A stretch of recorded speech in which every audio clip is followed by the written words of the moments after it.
Welcome back, gang. This is day 8 of 31 Black Witches of Halloween. Doing a little change of pace today, so we are going to be doing a warlock, a male witch. And shout out to Chance Perdomo, rest in peace. He passed away at 27 and he did an amazing job at this role. His life was too short. He was in Sabrina, which is what we'll be talking about today, as well as Gen X. He also had powers in that show. Check that out if you get a chance. Rest in peace, Chance. They say time is the ultimate prison. For Ambrose Spellman, it literally was. A warlock so powerful that even the Church of Night had to lock him away. Not because he was evil or anything like that, but because he knew too much. Sounds like a lot that's going on today. Ambrose Spellman first appeared in the chilling adventures of Sabrina.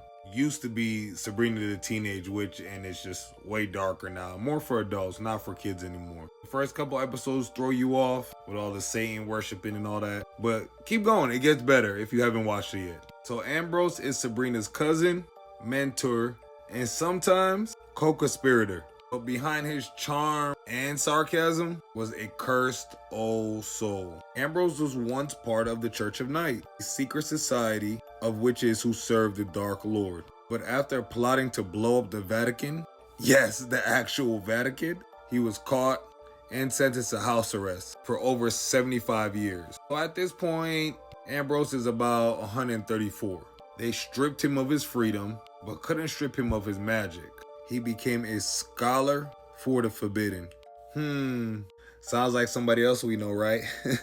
From summoning spirits, mastering necromancy, and studying cosmic magic that most witches fear. Ambrose wasn't just a warlock. He was a universal magician. His powers include astral projection, resurrection rituals, spell bindings, and like I mentioned earlier, necromancy. He can separate his soul from his body, communicate with the dead, and manipulate energy. Because he's been alive for centuries, Ambrose also holds ancient knowledge. Everything from Greco to Egyptian spellcraft to infernal demonology.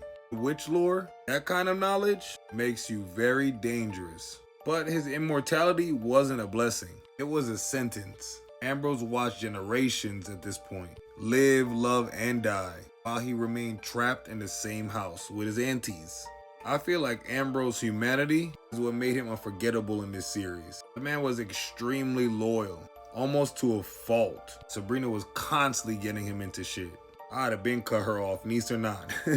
He literally guided Sabrina through mortal chaos, which got nothing to do with him. He taught her dark arts and reminded her that power without love leads to madness. It's so funny. He had lovers come and go in the show, including Prudence as one of them, but his loyalty stayed with that Spellman family. He was not switching up on them for nothing or for nobody, even when it cost him everything. In the later seasons, when the world starts collapsing, Ambrose became a kind of guardian of like balance. He worked with both light and dark. Ambrose mastered the art of temporal resurrection, basically bending the laws of life and death to keep reality from collapsing. By the end, he survives when even gods and demons fall.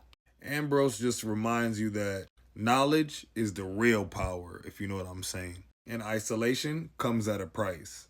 If you like content like this, go ahead and engage from the bottom up. That's like, comment, subscribe. Y'all already know all that. But more importantly, follow me. Because how you watch this whole video and you didn't even, what? Like, how am I supposed to grow as a creator? Like, what? I know you didn't. I know.